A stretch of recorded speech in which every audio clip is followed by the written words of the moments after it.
Good morning to you, everybody, and welcome back to the Fox 8 Morning News. We continue to follow breaking news out of Winston-Salem. I'm Kerry Charles, live outside of the home of Maya Angelou. You see it right back here, this beautiful home behind the yellow fence. Maya Angelou, we've learned this morning, confirmed with Winston-Salem Mayor Alan Joines, that the 86-year-old was found dead in her home.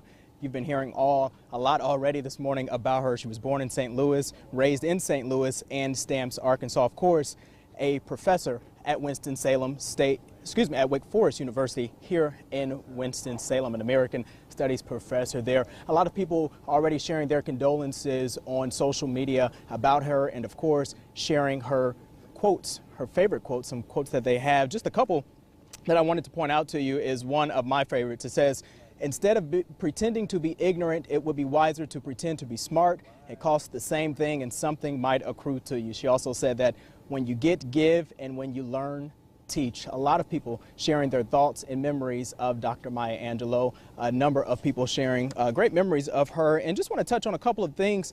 We mentioned earlier that she served on 2 presidential committees, that she was awarded the Presidential Medal of Arts in 2000, and in 1993, President Clinton requested that she compose a poem to be read during his inauguration. That was in 1993. That poem, of course, called "On the Pulse of the Morning," a very, very popular one, shared on YouTube and a number of sites. So we will continue to have team coverage this morning on this big loss of one of the Piedmont Triad's most notable residents. For now, we are live in Winston-Salem. Kerry Charles, Fox 8 News. Kerry, you made a reference to some of the quotes there that Dr. Angelou is, of course, being remembered for. And in each of those and in some of the other things, you'll always notice that she really kind of assumes that role of teacher. That's why she was so successful long-term there at Wake Forest.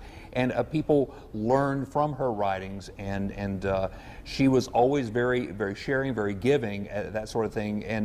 And that's why those quotes, I guess, kind of stand alone, because for her, many moments were teaching moments.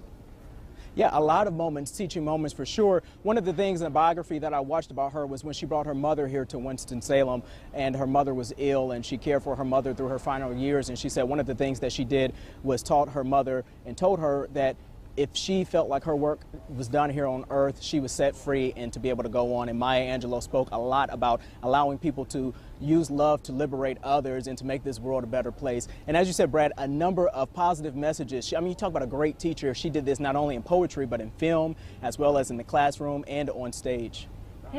It's interesting to know that what she went through in life, you know, had so many things that she went through. She dropped out of school when she was only 14 years old in order to pursue a career in singing and dancing, toured Europe.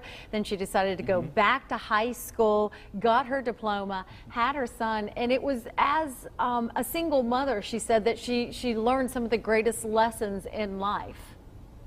Yeah, great lessons for sure. And you know, that example she will always leave behind with us is that it's never too late. Don't give up. Cindy, you touched about her education and her professionalism a bit. She has more than 50 honorary degrees from a number of universities, of course, which is great to have had her here in Winston-Salem and impress so much knowledge on students over at Wake Forest. She's definitely going to be missed. Yeah, we talked about kind of the breadth of her knowledge there, and kind of a real Renaissance woman in that she not only did a lot of things, she did them very well, did them very successfully. You know, when you talk about things like Grammy Awards, nominated for a Pulitzer, she was successful, you know, literally, you know, at the top in a number of different areas, which few people can achieve.